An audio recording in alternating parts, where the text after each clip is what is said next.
Hi everyone welcome back to Flavours with Subha. இன்றைக்கி மக்கானா வச்சு ஒரு ஹெல்தியான ஈவினிங் ஸ்நாக் தான் நான் இன்றைக்கி செய்ய போகிறேன்.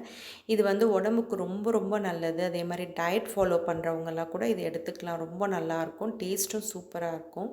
ஸோ இப்போ வாங்க இது எப்படி பண்ணுறதுன்னு பார்க்கலாம். இப்போ ஃபஸ்ட்டு ஒரு பேனில் கொஞ்சமாக மக்கானா எடுத்துக்கோங்க. அதை லோ டு மீடியம் ஃப்ளேமில் வச்சு நல்லா பொறன்னு நல்லா கிறிஸ்பியாக வர வரைக்கும் கருகிடாமல் பொறுமையாக வறுத்துக்கோங்க. இப்போ இந்த மக்கானா வறுக்கும்போது உங்களுக்கு வேணும்னா நீங்கள் இதில் கொஞ்சமாக பட்டரோ நெய்யோ இல்லை எண்ணெயோ போட்டு கூட வறுத்துக்கலாம். நான் அதெல்லாம் எதுவுமே சேர்க்கல, வெறும் மக்கானா மாத்திரம் நான் இன்றைக்கி வறுக்க போகிறேன். உங்களுக்கு விருப்பப்பட்டால் இதில் ஏதாவது ஒன்று சேர்த்து கூட நீங்கள் வறுத்துக்கோங்க. இப்போ பார்த்தீங்கன்னா மக்கானாவை நல்லா வறுத்துட்டேன். இப்போ இது ஒன்று எடுத்து கையில் உடச்சி பார்த்தீங்கன்னா நல்லா தூள் தூளாக ஆகணும். அந்த அளவுக்கு நல்லா கிறிஸ்பியாக வறுத்துக்கோங்க. இப்போ இதை வேற ஒரு பாத்திரத்துக்கு மாற்றி வச்சுக்கலாம். நெக்ஸ்ட்டு நம்ம வறுத்து வச்சுருக்க அந்த மக்கானா கூட நல்லா பொடிசாக நறுக்கின வெங்காயம் கொஞ்சம் சேர்த்துக்கிறேன். அது கூடவே நல்லா பொடிசாக நறுக்கின தக்காளி சேர்த்துக்கோங்க.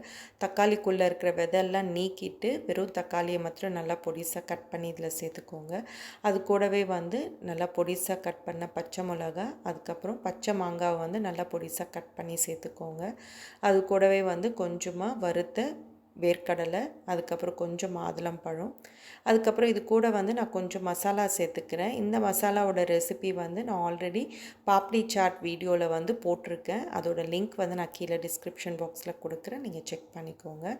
அது கூடவே நல்லா பொடிசாக நறுக்கின கொத்தமல்லி, அதுக்கப்புறம் இந்த சாட்டுக்கு தேவையான அளவுக்கு உப்பு, அதுக்கப்புறம் கொஞ்சமாக லெமன் ஜூஸ், இது எல்லாத்தையும் சேர்த்துட்டு எல்லாத்தையும் ஒரு வாட்டி நல்லா மிக்ஸ் பண்ணிக்கோங்க. இதுலேயே உங்களுக்கு வேணும்னா பாயில் பண்ண கார்ன் கூட சேர்த்துக்கலாம். அதே மாதிரி நல்லா ஸ்பைசியான அந்த க்ரீன் சட்னி, ஸ்வீட் சட்னி இதெல்லாம் சேர்த்து மிக்ஸ் பண்ணால் கூட சூப்பராக இருக்கும். இன்றைக்கி நான் ரொம்ப பேசிக்காக ரொம்ப ஹெல்த்தியாக இந்த ஸ்நாக் பண்ணியிருக்கேன். ஸோ இதே மாதிரி வீட்டில் நீங்களும் ட்ரை பண்ணி பார்த்துட்டு எப்படி வந்திருக்குன்னு சொல்லுங்கள்.